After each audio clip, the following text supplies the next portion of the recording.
Bismillahirrahmanirrahim. Assalamualaikum warahmatullahi wabarakatuh. Bertemu dengan saya Ibu Maya Utami Dewi MKom pada mata kuliah Pendidikan Pancasila Kewarganegaraan dan Anti Korupsi. Adapun tema kita pada hari ini adalah tentang HAM atau Hak Asasi Manusia. Kita lihat dulu dari latar belakang atau pengertian munculnya HAM atau Hak Asasi Manusia.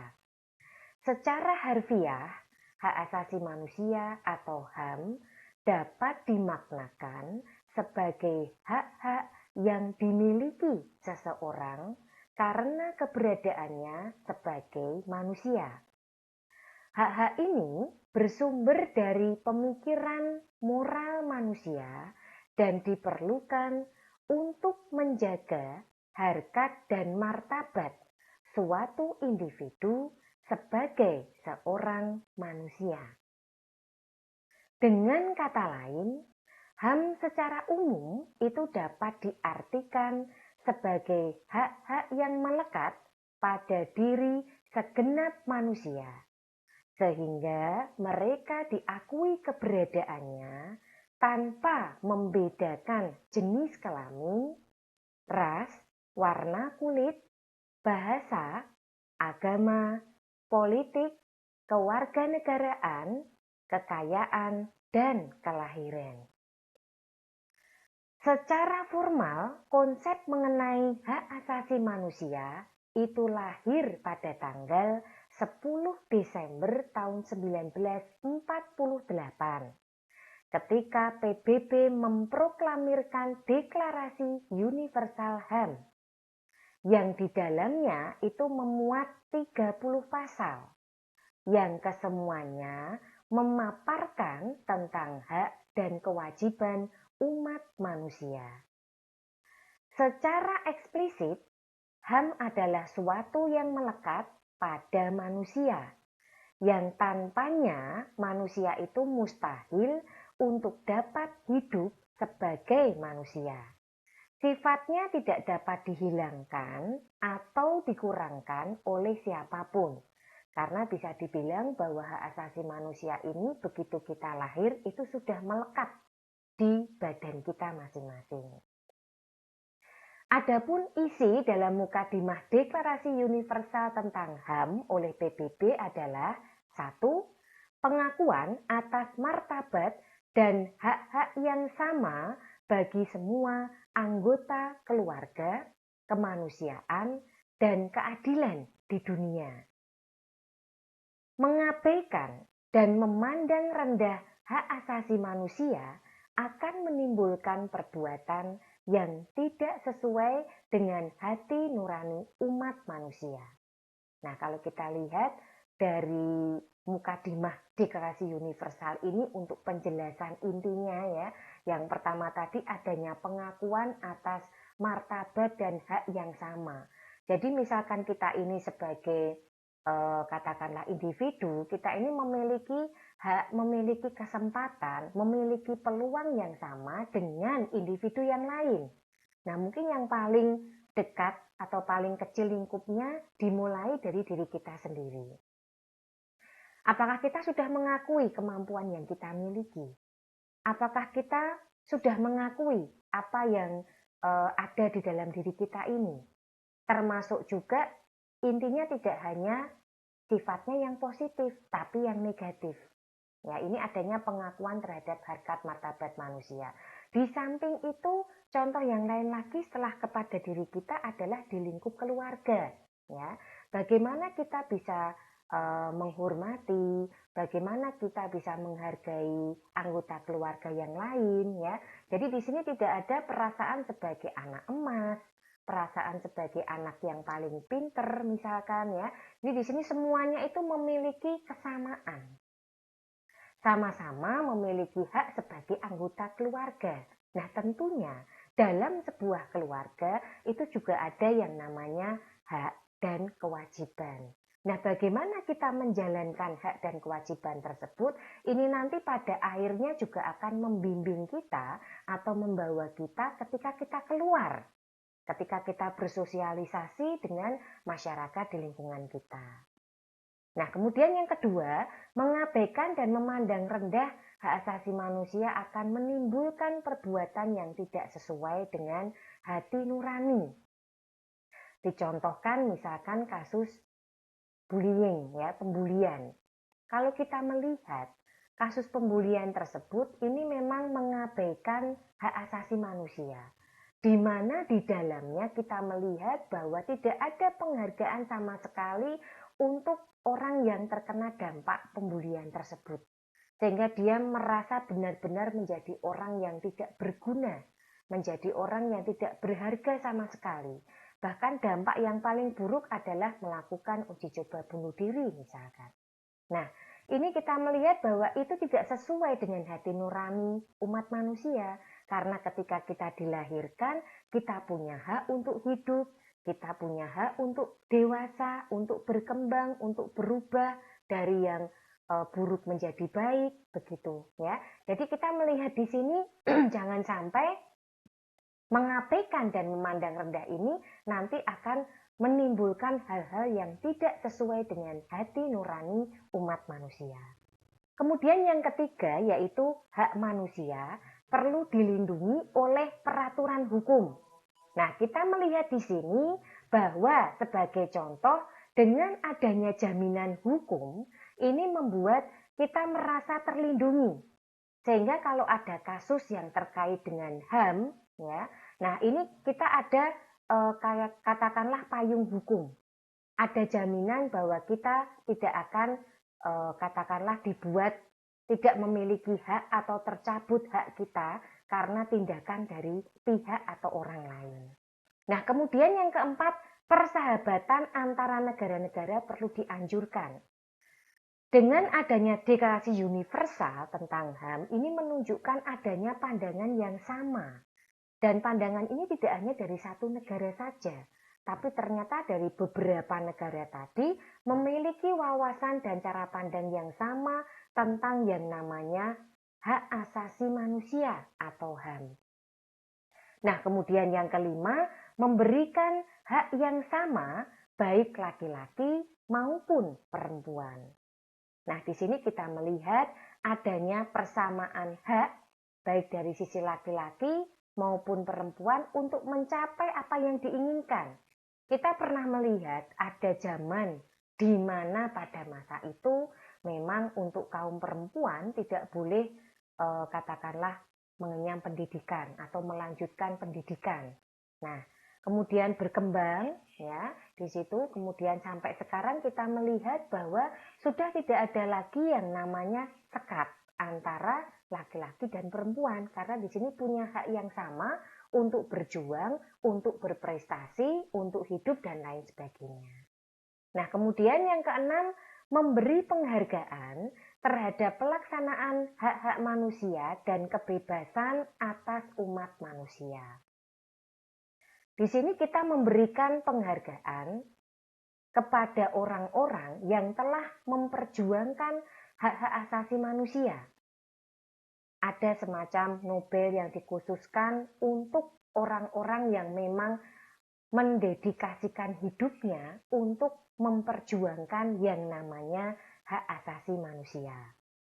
Selanjutnya, melaksanakan hak-hak dan kebebasan secara tepat dan benar.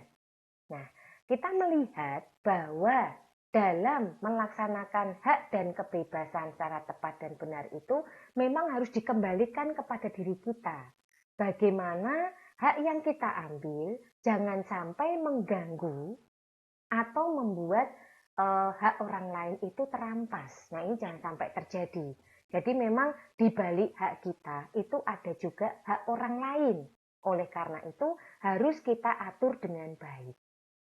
Nah, ini adalah isi dari Mukadimah Deklarasi Universal tentang HAM. Berikutnya perkembangan HAM itu dibagi dalam 4 generasi. Untuk generasi pertama ini memiliki pendapat bahwa pemikiran HAM itu hanya berpusat pada bidang hukum dan politik. Fokus pemikiran HAM generasi pertama pada bidang hukum dan politik disebabkan oleh dampak dan situasi Perang Dunia Kedua. Totalitarisme dan adanya keinginan negara-negara yang baru merdeka untuk menciptakan sesuatu tertib hukum yang sifatnya baru. Yang kedua, generasi pemikiran HAM ini tidak saja menuntut hak yuridis, melainkan juga hak-hak sosial, ekonomi, politik, dan budaya. Jadi, pemikiran HAM generasi kedua itu menunjukkan perluasan pengertian konsep dan cakupan hak asasi manusia. Pada masa generasi kedua, hak yuridis kurang mendapat penekanan, sehingga terjadi ketidakseimbangan dengan hak sosial budaya, hak ekonomi, dan hak politik. Pada generasi ketiga, sebagai reaksi pemikiran HAM generasi kedua, generasi ketiga menjanjikan adanya kesatuan antara hak ekonomi, sosial, budaya, politik, dan hukum dalam suatu keranjang yang disebut dengan hak-hak melaksanakan pembangunan.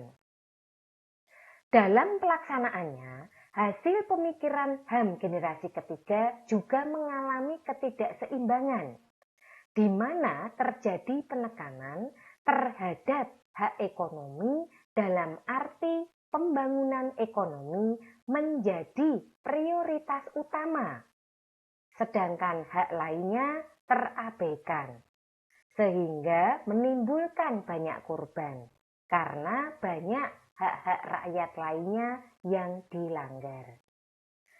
Generasi keempat yang mengkritik peranan negara yang sangat dominan dalam proses pembangunan yang terfokus pada pembangunan ekonomi dan menimbulkan dampak negatif seperti diabaikannya aspek kesejahteraan rakyat. Selain itu, program pembangunan yang dijalankan tidak berdasarkan kebutuhan rakyat secara keseluruhan, melainkan memenuhi kebutuhan sekelompok elit. Pemikiran HAM generasi keempat dipelopori oleh negara-negara di kawasan Asia yang pada tahun 1983 melahirkan Deklarasi Hak Asasi Manusia yang disebut Declaration of the Basic Duties of Asia People and Government. Nah, kita melihat lagi kepada pengertian HAM, yaitu hak dasar yang dimiliki oleh manusia sejak lahir sebagai anugerah Tuhan Yang Maha Esa. Menurut Undang-Undang Nomor 39 Tahun 99, pengertian dari HAM adalah seperangkat hak yang melekat pada hakikat dan keberadaan manusia sebagai makhluk Tuhan dan merupakan anugerahnya yang wajib dihormati, dijunjung tinggi, dan dilindungi oleh negara, hukum, pemerintah, dan setiap orang demi kehormatan dan perlindungan harkat dan martabat manusia. Berikutnya adalah macam-macam HAM. HAM menurut bidangnya, kita lihat ada hak asasi pribadi atau personal rights. Contohnya kebebasan memeluk agama. Jadi di sini agama adalah sesuatu yang tidak bisa kita paksakan. Apapun pilihannya, kita tetap harus menjaga toleransi antar umat beragama sehingga masing-masing pemeluk agama bisa menjalankan ibadah sesuai dengan agama dan kepercayaannya masing-masing dengan perasaan tenang dan nyaman. Yang kedua adalah hak asasi ekonomi atau property rights. Contoh, hak memiliki sesuatu. Kita ketahui bahwa orang itu berhak untuk mendapatkan sesuatu sesuai dengan apa yang dia lakukan. Nah, ini ada dalam hak asasi ekonomi, di mana kita bebas untuk katakanlah mencari pendapatan. Meskipun ada aturan-aturan yang mengatur dari setiap perundang-undangan yang berlaku ataupun peraturan-peraturan yang berlaku, sehingga asas ekonomi ini bisa dijalankan dengan adil dan merata. Kemudian hak asasi mendapatkan perlakuan yang sama dalam hukum dan pemerintahan atau rights of legal equality. Kita melihat bahwa semua masyarakat ketika sedang menjalani suatu hukuman tetap mendapatkan seorang pembela. Nah, ini menunjukkan bahwa semuanya, meskipun dia bersalah sekalipun, itu tetap kita berikan satu bentuk pengakuan terhadap hak tidak bersalah dia. Ya, jadi di sini kita melihat bahwa ada perlakuan yang harusnya tidak boleh dibeda-bedakan, semuanya harus sama untuk masalah hukum dan pemerintahan. Kemudian yang berikutnya hak asasi politik atau political rights. Contoh, hak untuk memilih. Kita tidak bisa untuk memaksakan kehendak kita kepada sekelompok orang atau beberapa orang atau masyarakat untuk memilih sesuatu secara paksa. Kemudian yang berikutnya hak asasi sosial dan kebudayaan, social and culture rights. Contoh, hak memperoleh pendidikan. Yang berikutnya hak untuk mendapat perlakuan tata cara peradilan dan perlindungan atau procedural rights. Jadi kita melihat bahwa untuk semua warga berhak untuk mendapatkan perlindungan.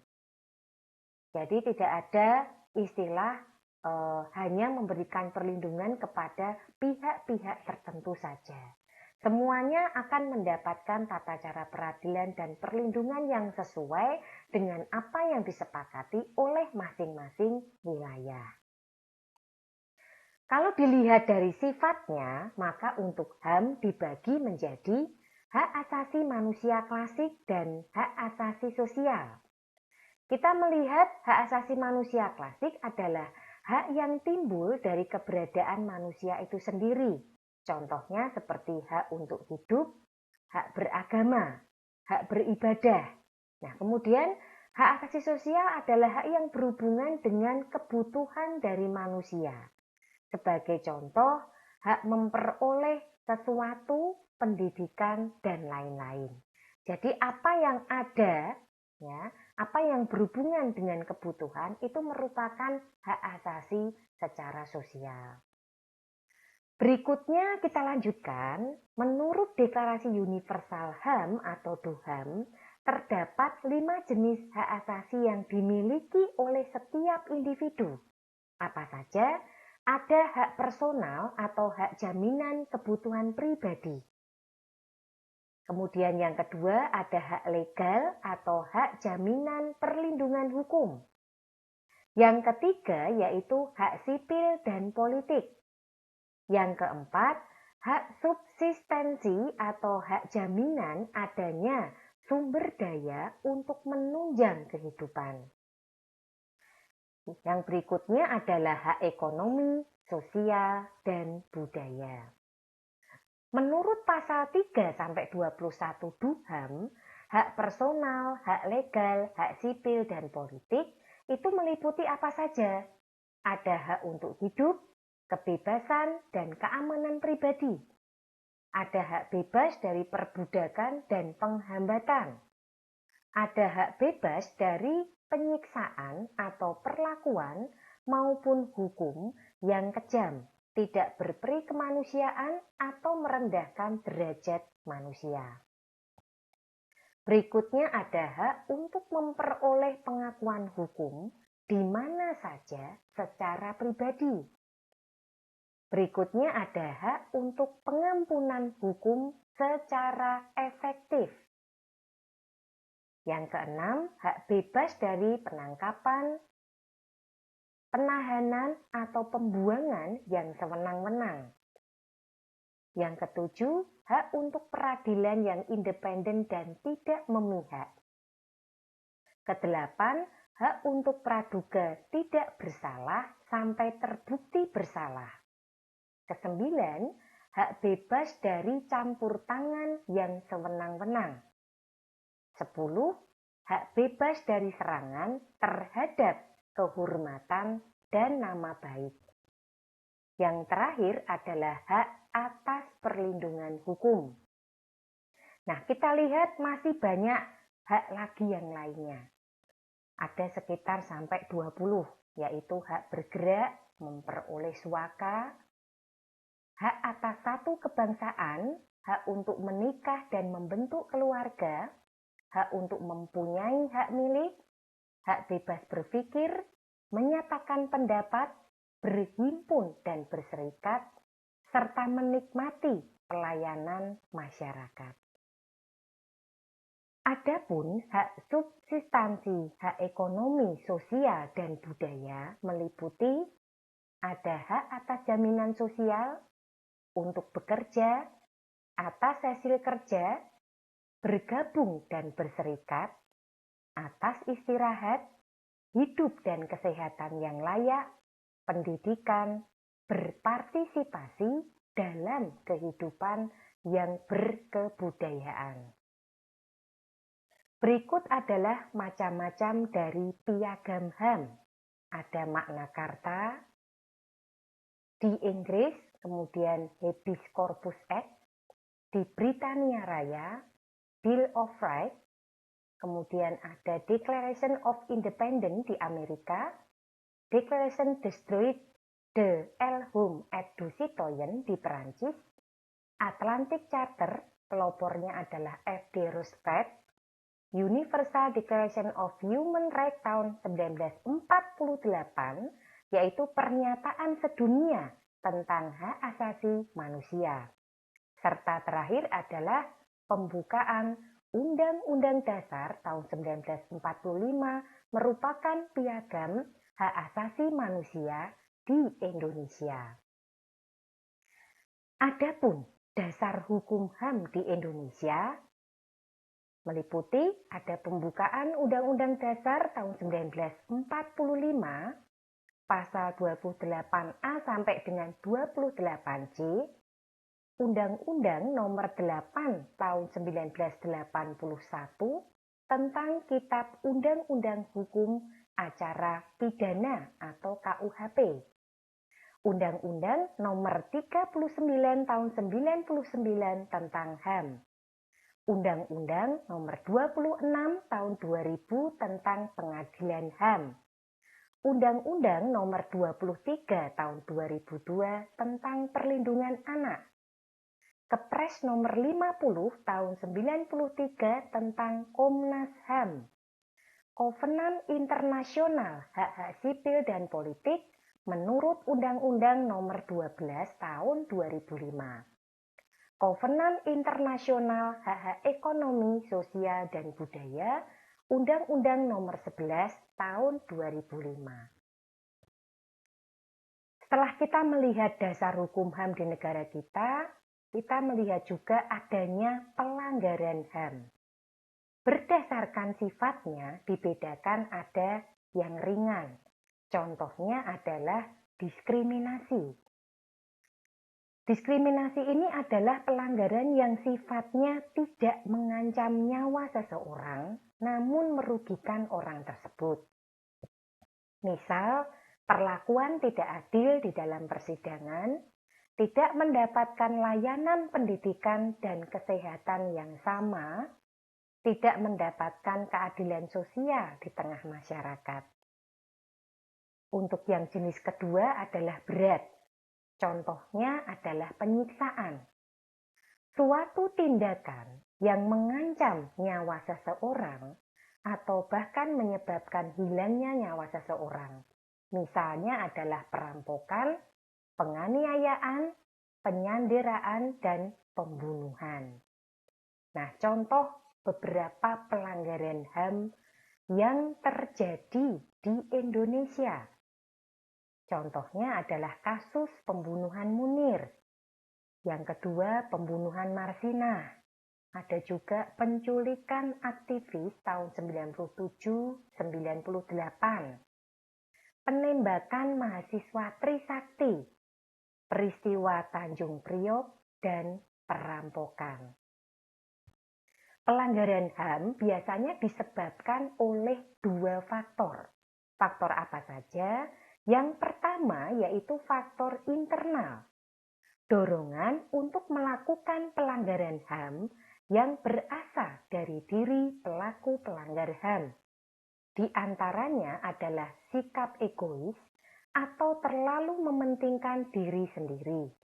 Rendahnya kesadaran HAM, sikap tidak toleran, dan sikap cuek terhadap sesama teman. Berikutnya adalah faktor eksternal. Faktor yang di luar dari diri manusia yang mendorong seseorang atau kelompok orang melakukan pelanggaran HAM. Di antaranya adanya penyalahgunaan kekuasaan, ketidaktegasan aparat penegak hukum, penyalahgunaan teknologi, dan kesenjangan sosial dan ekonomi yang cukup tinggi. Nah, bagaimana peran masyarakat dalam penegakan HAM?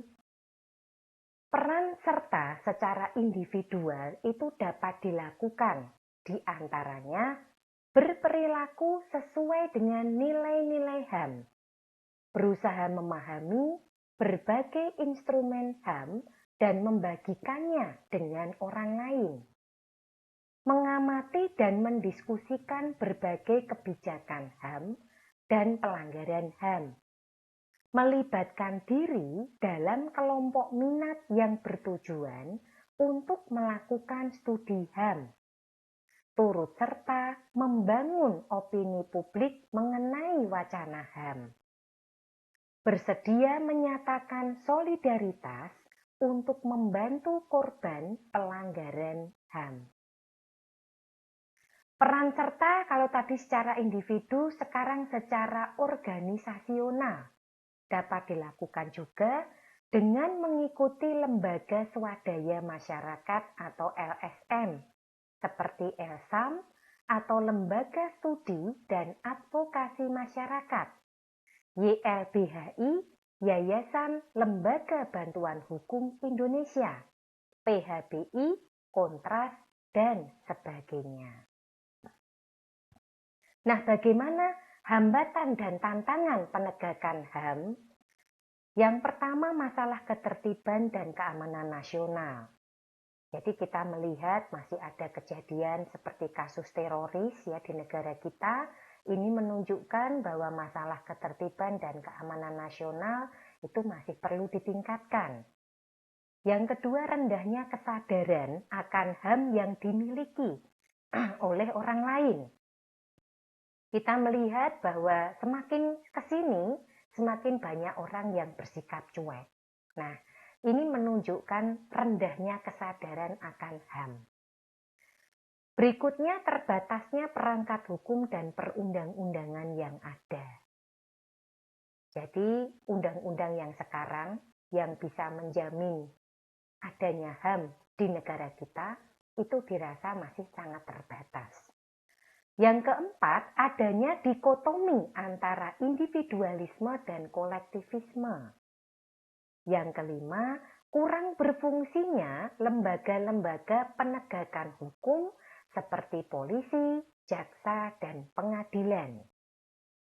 Yang terakhir, pemahaman yang belum merata, baik di kalangan sipil maupun di kalangan militer. Nah, berikutnya adalah langkah-langkah penegakan HAM di Indonesia. Ada dua macam cara, yaitu secara politis dan yang kedua secara yuridis. Secara politis, misal dengan keluarnya Kepres nomor 50/93 tentang pembentukan Komnas HAM. Kepres nomor 181/98 tentang Komisi Nasional Anti Kekerasan Terhadap Perempuan. Sedangkan secara yuridis dengan melakukan penuntutan di muka pengadilan. Contohnya kasus penembakan di Semanggi, pembunuhan tokoh HAM yaitu Munir. Adapun instrumen peradilan internasional meliputi peradilan ad hoc internasional, di mana di sini ada International Criminal Tribunal for the Former Yugoslavia pada tahun 1993. Ada juga International Criminal Tribunal for Rwanda tahun 1994. Kemudian ada juga peradilan tetap internasional, di mana di dalamnya ada International Court of Justice. Ada juga International Criminal Court. Baiklah, itu tadi yang bisa Bu Maya sampaikan pada kesempatan kali ini. Mohon maaf jika mungkin dalam penyampaian ada hal yang kurang berkenan. Akhir kata saya undur diri dulu. Wassalamualaikum warahmatullahi wabarakatuh.